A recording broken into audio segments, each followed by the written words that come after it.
The concept of being triggered, though it may at times be overused, sits on top of a hugely important concept in psychological life, which demands our respect, compassion, and attention.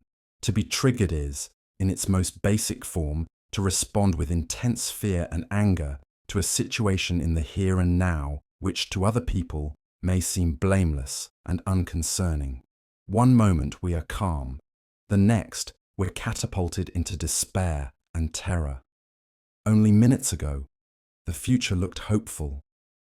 Now, only ruin and disaster seem to lie ahead. Most of us who suffer from these episodes would very much like to better hold on to calm and hope. It may be important to know how to be scared or angry when situations actually demand it. But the triggered person typically feels, after an episode, that it's also deeply counterproductive and just plain exhausting to be visited by powerful emotions that aren't warranted by what lies before us and that fail to advance our interests in any way. The way out of being uncontrollably triggered is to understand how the mechanism operates. The mind is triggered when it believes that it recognizes in the world around it a situation that it feels from memory is going to be highly damaging and dangerous.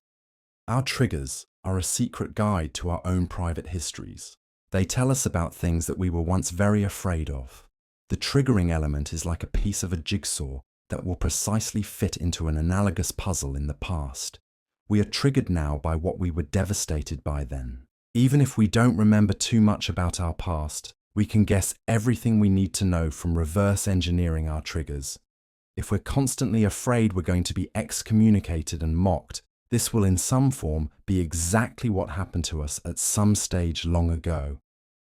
If we're terrified that someone is going to overpower us and not listen to our no's, this is an almost sure sign of what we once experienced.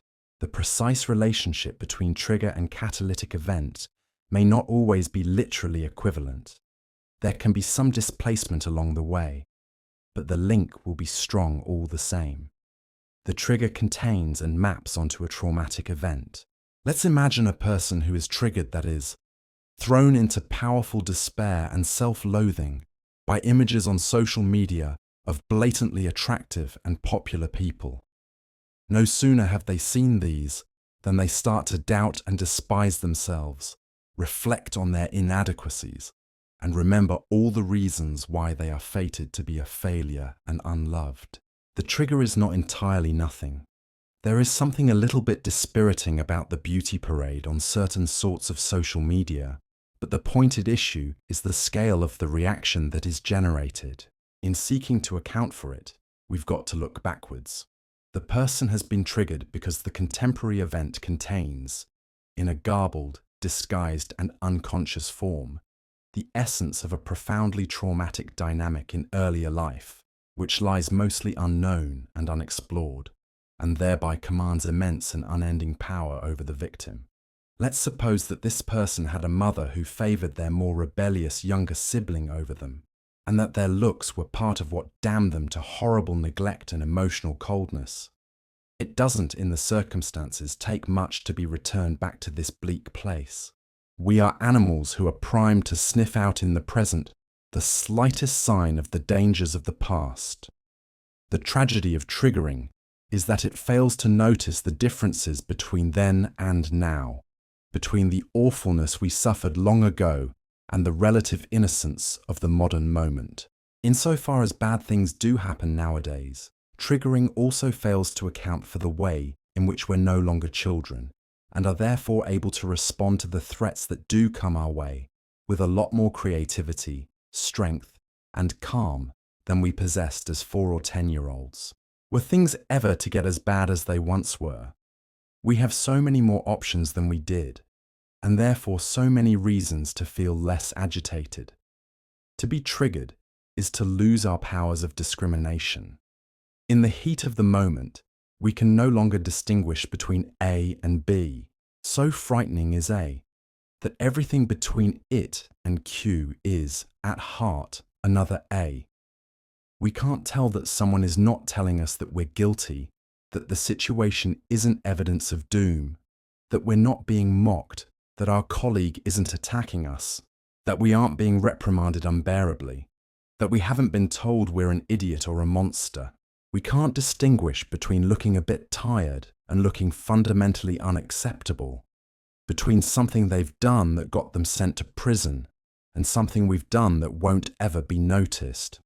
So primed as our history made us to appalling scenarios, we have no ability not to refine them at every turn, especially when we're a bit low or a bit tired.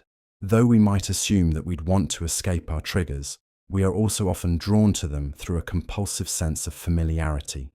Calm and confidence aren't our resting places. They don't feel normal and are therefore worrying in their own way. We want our awful hunches confirmed.